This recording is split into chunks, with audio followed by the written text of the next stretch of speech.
আদম আলাইহিস সালামকে যখন আল্লাহ তাআলা বানালেন 60 হাত লম্বা বানালেন। কয় হাত লম্বা? আমরাও যখন জান্নাতে যাব আমাদেরকে 60 হাত লম্বা করে জান্নাতে ঢুকাবে কে? সুবহানাল্লাহ পড়বেন না?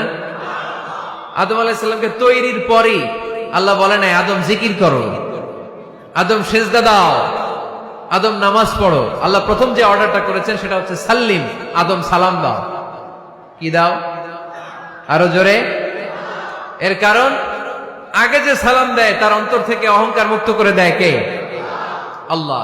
একটা মাত্র অহংকারের কারণে ইবলিস সে হয়েছে জাহান্নামীদের সর্দার। আল্লাহ চেয়েছেন এই অহংকার যেন আদমের হৃদয়ে বাসা না বাঁধে, তাই হৃদয় থেকে অহংকার তুলে দেওয়ার জন্য প্রথমেই আল্লাহ তাআলা আদম আলাইহিস সালামকে সালামের প্রশিক্ষণ দিয়ে দিলেন। পড়েন সুবহানাল্লাহ। সাইয়েদনা আদমকে তৈরির পরে আল্লাহ বললেন আদম সাল্লিম আলা উলাইকান নাফার, ও আদম সিজদা দেওয়ার দরকার নাই, জিকির করার দরকার নাই, অন্য কিছু করার দরকার নাই। সৃষ্টি করার পরে তোমার প্রতি আমার প্রথম আদেশ হলো ফেরেশতাদেরকে মুহূর্তেই তুমি সালাম দিয়ে দাও। কি দিয়ে দাও? আদম আলাইহিস সালাম আদেশ আসা মাত্রই সালাম দিলেন। মুহূর্তেই আদম আলাইহিস সালামের হৃদয় থেকে অহংকার দূর করে দিল কে?